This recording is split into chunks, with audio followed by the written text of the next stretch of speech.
என் அருமை உலகத்தமிழ் மக்களே, தாய்மார்களே, பெரியோர்களே, சிறார்களே, என் அருமை சீடர்களே, யோக நண்பர்களே, யோக விரும்பிகளே, உங்கள் அனைவருக்கும் என் இனிய காலை வணக்கம். கலைஞர் தொலைக்காட்சி நிகழ்ச்சியில் நலமுடன் வாழ என்னும் பிரிவில் யோகாசனத்திற்கு அதிகாலை வேளையில் முதல் நிகழ்ச்சியாக முக்கியத்துவம் தரப்படுகிறது. எத்தனையோ ஊடகங்கள் இருக்கின்றன, டிவிகள் இருக்கின்றன. எல்லா டிவிகளிலும் இந்த யோகாசன நிகழ்ச்சி தரப்படவில்லை. ஏதோ ஒரு சில டிவிகளில் வருகிறது. அது தொடர்ச்சியாக 10 ஆண்டுகளெல்லாம் வராது. மற்ற நிகழ்ச்சிகளெல்லாம் ஓராண்டு 2 ஆண்டு வந்துவிட அப்படியே முடிந்துவிடும். பார்க்கலாம், ரசிக்கலாம், சிரிக்கலாம். இது மனிதனை மனிதனாக மாற்றக்கூடியது, நோயற்ற வாழ்வுக்கு வழி தரக்கூடியது, நல்ல நினைவாற்றலை தரக்கூடியது, எதிர்கால செல்வங்களை ஒரு மனோதிடமுள்ள இந்த நாட்டை ஆளக்கூடிய மனிதர்கள், மாணவர்கள், அவர்களை செம்மைப்படுத்தக்கூடிய, மனித வளத்தை மேம்படுத்தக்கூடிய அற்புதமான ஆசனம். இங்கே வந்திருக்கிறத பார்ப்பீர்களான குணசுந்தரி அவர்கள் நடத்தும் ஓம் கிட்ஸ் மழலையர் பள்ளி எம்ஏ நகர் செங்குன்றத்தில் சென்னையில் நடைபெறுகிறது. அங்கே உள்ள அபிநயா வயது 9, ஆனந்த் வயது 5, ஸ்ரீராம் வயது 9. இவர்கள் பரிவர்த்தன திரிகோணாசனத்தை செய்ய போகிறார்கள். பார்க்க வேண்டும்.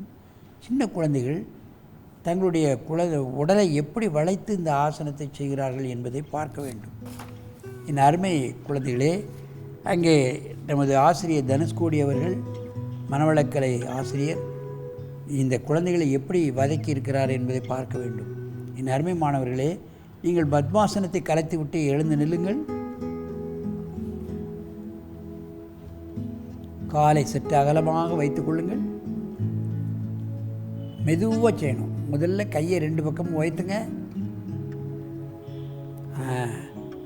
அப்படியே உடலை திருக்கணும். வலது பக்கம் திருப்புங்க. இடது காலில் வைக்கணும். என்ன நடைபெறுகிறது என்பதை பார்க்கணும். Twisting of spinal cord. முன்னும் பின்னும் வளைச்சோம் முதுகெலும்பை, அதை இப்பொழுது திருகுகிறோம். முதுகெலும்பு ஒரே எலும்பாக கிடையாது, வட்டமாக அடுக்கி வச்சுருக்கு. அதனால் இதை திருகக்கூடிய ஆசனம், இடுப்பை குறைக்கக்கூடிய ஆசனம். இடுப்பு தான் பெண்களுக்கு அழகு, ஏன் ஆண்களுக்கு அதுதான் அழகு. நீங்கள் பார்க்கலாம், இடுப்பு போய்விட்டால் அவர்கள் அழகே போய்விடும் பெண்களுக்கு. அதனால்தான் சினிமாவிலெல்லாம் எஞ்சி இடுப்பழகி என்று ஒரு பாட்டே வரும், பார்க்கலாம். இன்னொரு பாட்டு, இல்லாத இடுப்பால் இடிக்காத நீ என்ன என்று ஒரு பாட்டு. அவர்களுடைய இடுப்பினுடைய முக்கியத்துவத்தை கொடுத்து தான் இன்றைக்கு சினிமாக்களெல்லாம் இது போன்ற பாட்டுக்கள் வருகின்றது. மெதுவாக எழுந்திருங்கள். கையை கிளையை போட்டுவிட்டு மூச்சு வாங்குங்கள். மூச்சு இழுத்து கொள்ளுங்கள். மீண்டும் கையை 2 பக்கமாக விரிங்கள். இப்பொழுது அப்படியே வலது பக்கமாக திரும்புங்கள். காலை தொட வேண்டும். கால் மடங்கக்கூடாது, மேலே பார்க்க வேண்டும். இடுப்பை இறுக்கி பிழிந்து ஜீரணக்கருவிகள் அற்புதமாக வேலை செய்யும். முதுகெலும்பு திருகப்படுகின்ற காரணத்தினால் இரத்த ஓட்டமானது மேலும் கீழும் தலைப்பகுதிக்கும் அடிப்பகுதிக்கும் வேகமாக ஓடும். மெதுவாக எழுந்திருங்கள். நீண்ட மூச்சு வாங்கிக் கொள்ளுங்கள். இப்பொழுது ஒருவருக்கொருவர் நேராக பார்த்து கொண்டு இந்த ஆசனத்தை செய்ய வேண்டும். திரும்பி காலை அகலமாக வைத்துக் கொள்ளுங்கள். கையை பக்கவாட்டில் வைத்துங்கள். இப்பொழுது வலது பக்கமாக திரும்புங்கள். ஒன்று போல அப்படிதான் திரும்ப. முட்டு மடங்கப்படாது, முட்டை நிமிரே. அற்புதமாக செய்கிறார்கள். சிறு வயது முதற்கொண்டே நாம் இந்த குழந்தைகளை வதக்கி விட்டால் அவர்களுக்கு வளையும் தன்மை அதிகம், நோய் சக்தி அதிகமாகி விடுகிறது. நோய்களே வராது, மருத்துவ செலவு ஏற்படாது. இவையெல்லாம் இந்த போன்ற சின்ன ஆசனங்களால் ஏற்படக்கூடிய அற்புதமான பலன்கள். மெதுவாக எழுந்திருங்கள். கை அப்படியே இருக்கணும், ஸ்ட்ரைட்டாக. கிளப்போடு மூச்சு வாங்க. மீண்டும் கையை வைத்துங்கள். இடது பக்கமாக திரும்புங்கள். கையை மேலே பார்க்க வேண்டும். கையை மடக்கக்கூடாது. எல்லா விரலையும் சேர்த்து கொள்ள வேண்டும்.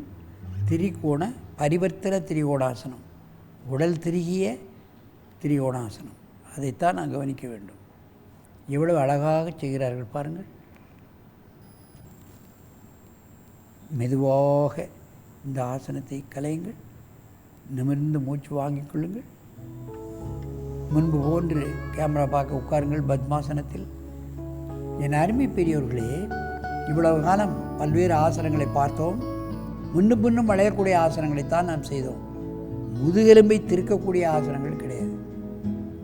இந்த முதுகெலும்பை தான் இன்றைக்கு பார்ப்பீர்களானால் L4-L5 பிரச்சனை, கழுத்தில் பிரச்சனை, ஸ்பாண்டிலைசிஸ் சின்ன குழந்தைகளுக்கும் வருகிறது, பெரிய மனிதர்களுக்கும் வருகிறது.